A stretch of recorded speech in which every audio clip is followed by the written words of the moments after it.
Provincial Director in Action. Provincial Director in Action. Narito na ang mga aktibidad ni Police Colonel Jubit Luntat Kulaway, Provincial Director ng Bukidnon. Tutukas dito lang sa Provincial Director in Action. Sinimulan ang linggo ng isang traditional Monday flag raising ceremony sa pangunguna ng ating butihing Provincial Director, Police Colonel Jovet Luntat Kulaway. Nagbigay din ito ng mensahe upang mapalakas ang moral ng mga personnel at mas lalong mapabuti at magampanan ang kanilang tungkuling magbigay ng mapayapa at ligtas na komunidad. Pinangunahan naman ni Police Colonel Kulaway ang staff conference ng Bukidnon Police Provincial Office na dinaluhan ng staff officers. Napag-usapan dito ang mga mahahalagang bagay na makakatulong sa pagpapabuti at pagsasaayos ng tungkulin ng bawat isa, lalong-lalo na sa administrative at operational accomplishments. Pinangunahan ni Police Colonel Kulaway ang showdown inspection of disaster response equipment capabilities ng Bukidnon Police Provincial Office na ginanap noong May 27, 2024 sa Camp Captain Ramon M. Onahon, Malaybalay City, Bukidnon. Ang aktibidad ay nagsilbing kick-off para sa paghahanda ng tag-ulan at La Nina phenomenon. Ito ay idinisenyo upang i-assess ang kahandaan at functionality ng PNP disaster equipment para sa epektibong pagtugon. Ito ay idinisenyo upang i-assess ang kahandaan at functionality ng PNP disaster equipment para sa epektibong pagtugon sa kalamidad. Ang inisyatibong ito ay umaayon sa mantra ng PNP Critical Incident Committee o CINC, kung saan ito ay nakatuon sa pagtiyak sa kaligtasan ng mga tauhan ng PNP at ng komunidad upang maiwasan ang pagkawala ng buhay at pagkasira ng ari-arian sa panahon ng mga natural na panganib. Nagsilbing panauhing pandangal ng Bukidnon Police Provincial Office si Honorable Judge Christine Camandero Kulaway, Presiding Judge, Municipal Trial Court, Midsayap, North Cotabato, sa ginanap na Mother's Day celebration na may temang Serbisyo ng Ina sa PNP Mahalaga. Ang pagdiriwang ng Araw ng mga Ina ay isang parangal sa lahat ng mga ina sa bawat pamilya, pati na rin sa mga individual na gumaganap ng papel ng isang ina, na kinikilala ang kanilang mga sakripisyo, maternal na ugnayan at ang malalim na impluensya na kanilang ginawa sa lipunan. At bilang pasasalamat, nagbigay ang Bukidnon PPO ng libreng mga serbisyo, kagaya ng free massage sa mga nanay pulis from TESDA, Yusana Beauty and Health Products, and grocery giveaways. Sa pakikipagtulungan ng Bukidnon Police Provincial Office at Provincial Government ng Bukidnon na pinamumunuan ni Governor Rogelio Neil P. Roque, ay isinagawa ang opening ceremony ng Barangay Tanod BPAT Skills Enhancement Training. Ito ay pinangunahan mismo ni Police Colonel Kulaway na isinagawa sa munisipyo ng Maramag, Bukidnon. Ang nasabing enhancement training ay para sa mga barangay tanod o BPAT, lupon tagapamayapa at city o purok leaders. Ang aktibidad na ito ay layuning mapalakas ang kanilang kaalaman at kasanayan upang sila ay magkaroon ng sapat na kaalaman kasama ang kapulisan sa pagpapanatili ng kapayapaan at kaayusan sa komunidad. Dumalo din si Police Colonel Kulaway sa deklarasyon ng Insurgency Free ng San Fernando, Bukidnon noong May 28, 2024 na ginanap sa Barangay Helapitan, San Fernando, Bukidnon.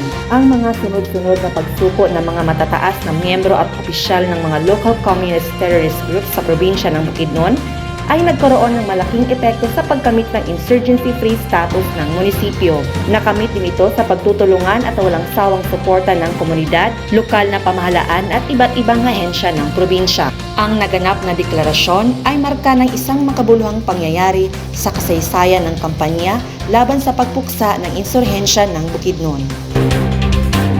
Dumalo naman si Police Colonel Kulaway, Provincial Director ng Bukidnon Police Provincial Office, sa commemoration of the 76th International Day of United Nations Peacekeepers with a theme, Fit for the Future, Building Better Together, na ginanap sa Regional Headquarters, kang First Lieutenant Vicente G. Alagar, Lapasan, Cagayan de Oro City. Naging panauhing pandangal si Police Colonel Kulaway sa ginanap na graduation and moving up ceremony ng Luyungan High School, kasama si Police Lieutenant Colonel Jopet B. Paglinawan, Chief of Provincial Community Affairs and Development Unit bilang kinatawan. Ang Luyungan High School ay isang beneficiary ng Adopt a School program ng Bukidnon PPO. Ang mga mag-aaral ay nagmula pa sa iba't ibang IP communities ng probinsya.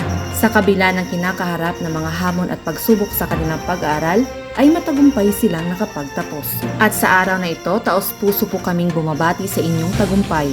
magsilbing inspirasyon kayo at gabay sa iba at patuloy na ipamalas ang inyong husay at dedikasyon na natutunan. Naway magtagumpay ang bawat isa sa inyo sa inyong buhay.